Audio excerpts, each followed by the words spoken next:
తాకట్లో ఉన్న మీ బంగారాన్ని విడిపించి ఆ రోజు ఆన్లైన్ రేటుకి కొంటాం. Sharma gold company. నమస్కారం అండి ప్రేక్షకులందరికీ ఉగాది శుభాకాంక్షలు. ఈ పరాభవనామ సంవత్సరంలో ద్వాదశ రాశుల వారి జాతక ఫలితాలు ఏ విధంగా ఉంటాయో తెలుసుకుందాం. వివరించేందుకు ప్రస్తుతం మనతో పాటు ఉన్నారు భారతీయ శంకర పీఠం వ్యవస్థాపకులు, ప్రముఖ ఆధ్యాత్మికవేత్త, జ్యోతిష్యులు, బ్రహ్మశ్రీ అన్నవరపు తిరుపతి మూర్తి అవధాని గురువు గారు. వారితో మాట్లాడి రాశి ఫలాలు తెలుసుకుందాం. గురుగారు నమస్కారం అండి. ఓం శ్రీ మహాగణాధిపతయే నమః. గురుగారు, తులారాశి వారి జాతక ఫలితాలు ఈ పరాభవనామ సంవత్సరంలో ఏ విధంగా ఉన్నాయో తెలియజేస్తారా? చిత్తార్థం స్వాతి విశాఖ త్రయస్థుల అని అంటారు.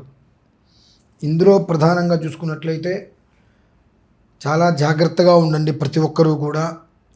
ఈ తులారాశిలో రాజకీయ పరంగా ఉన్నవారు ఎవరైనా ఉన్నారంటే తస్మాత్ జాగ్రత్త. అకాల ప్రభావాలు చాలా రకాలుగా, అకాలము అనేటువంటి వాటికి కొన్ని రకాలకి అకాలము అని మనం వాడతాం. అది కొన్నిట్లకి మేము చెప్పడం కూడా ధర్మం కాదు. అంటే కాలం కాని కాలంలో వచ్చేటువంటిది అకాలము. అది ప్రమాదాలు కావచ్చు, ఏదైనా సరే ఈ అకాలము అనేటువంటి పరిస్థితి వీళ్ళకి ఎక్కువగా ఉంటూ ఉంటుంది. రాత్రికి రాత్రి ఒక రకంగా ఉంటే తెల్లవారిలో మొత్తం అంతా తారుమారైపోయి వీళ్ళు ఎక్కడో తలదాచుకోవాల్సిన పరిస్థితులు కూడా ఎక్కువగా ఏర్పడతాయి. గురు చండాల యోగంలో ద్వైపాక్షికంగా దుర్యోగాన్ని ఎక్కువగా వీళ్ళకి ఆపాదింపబడుతుంది. అది చాలా ఎక్కువగా. ఇందులో మనం చెప్పుకున్నాను చూస్తే చిత్తార్థం స్వాతి విశాఖ అనుకున్నాం. ఈ చిత్త అనేటువంటి దానికి ఏమో కుజుడు అధిపతి, స్వాతికి రాహు అధిపతి, విశాఖకి బృహస్పతి అధిపతి. ఈ బృహస్పతి కుజుడు బలంగా ఉన్నారు, రాహు ఒకడు అక్కడ బలహీనతగా ఉన్నాడు. కనుక రాజకీయ పరంగా కావచ్చు, సినిమా రంగం కావచ్చు, తులారాశిలో ఉన్నవారు మాత్రము జాగ్రత్తగా ఉండాలి.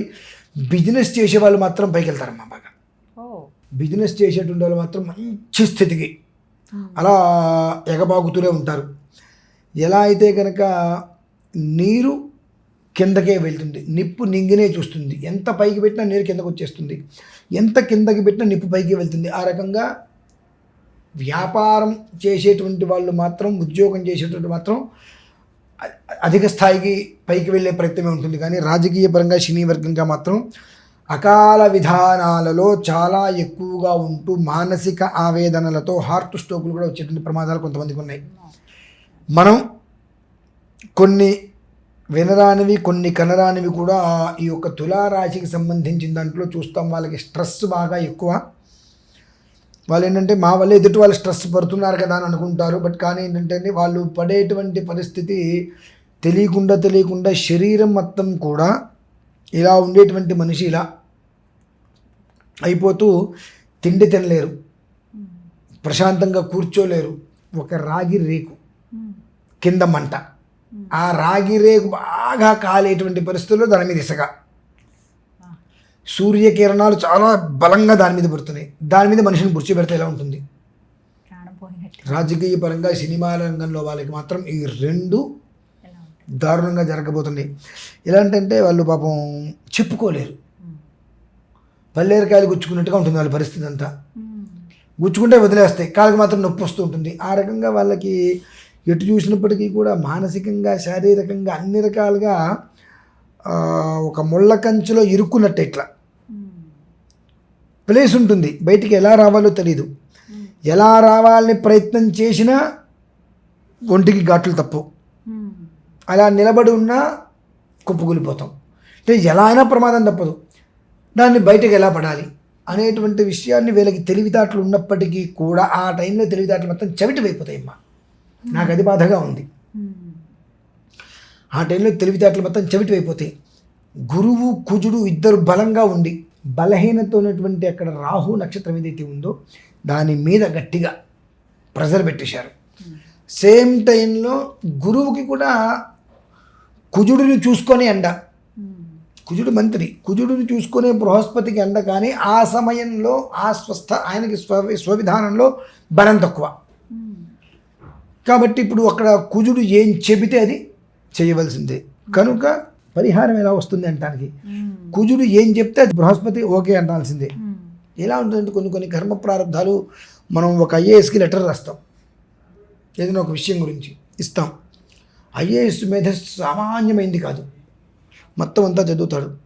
నిర్ణయం అతను తీసేసుకోవచ్చు. అతను ఒక ఆలోచన చేస్తాడు, అటెండర్ని పిలిచి అడుగుతాడు, ఇదేంటనగానే సార్ ఇది కరెక్ట్గా సార్ నన్ను అడిగావు కాబట్టి నేనైతే చెప్పాలి, నీకు ఫేవర్గా చెప్పాలి, ఇది చేస్తూ నువ్వు ఇబ్బంది పడతావు అంటే నేను చెప్తాను నాకు అక్కడ నీ ముందు దగ్గర చెప్పగానే ఇంతటి ఐఏఎస్ బ్రెయిన్ పనిచేయదు.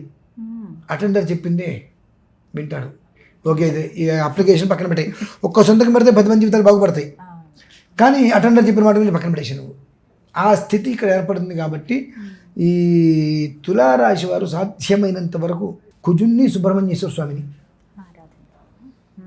ఆరాధన చేయటం చాలా ఉత్తమం. అందులోనూ ఎంత వీలైతే ఎంత సుబ్రహ్మణ్య ఆరాధన చేస్తే, సుబ్రహ్మణ్యేశ్వర ఆరాధన చేస్తే కుజుడు సంతోషపడతాడు. కుజుడు సంతోషపడితే బృహస్పతికి కాదులే నాయన నువ్వు వాగు అంటాడు.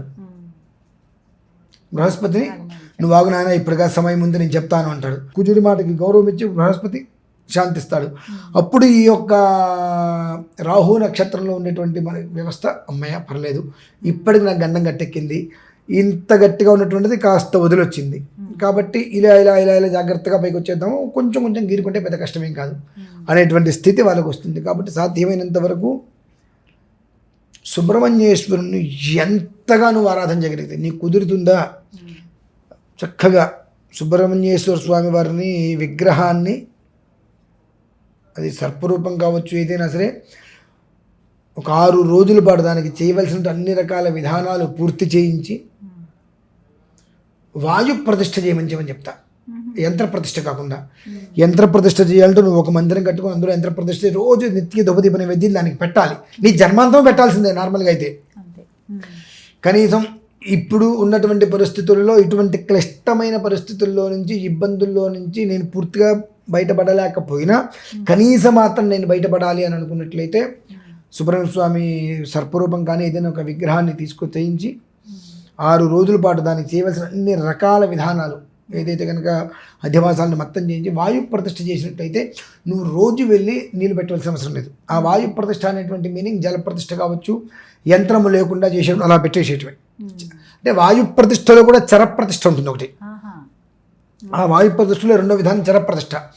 అలా కనుక చేసినట్లయితే ఒక 45% నువ్వు 45% నువ్వు బయటపడ్డావంటే నీ జన్మధన్యమే. ఆ ఒక్క విషయం వాళ్ళు గమనించి వాళ్ళ జాతకాన్ని కూడా పరిశీలించుకోవడం శ్రేయస్కరం. ఈ రాశివారు ఏమాత్రం అవకాశం ఉన్నా పరాభవనామ సంవత్సరముచే పరాభవం లేకుండా ప్రశాంతంగా ఉండడానికి 8 రోజుల ముందే తిరుమల మహాక్షేత్రంలో అష్టలక్ష్మి మహాయాగం అనేటువంటిది చేయ సంకల్పం జరిగింది. దేవేంద్రుడు స్వర్గానికి అధిపతి, ఆయనది జ్యేష్ఠ నక్షత్రం, ఆ రోజు ఆ నక్షత్రం ఉంది.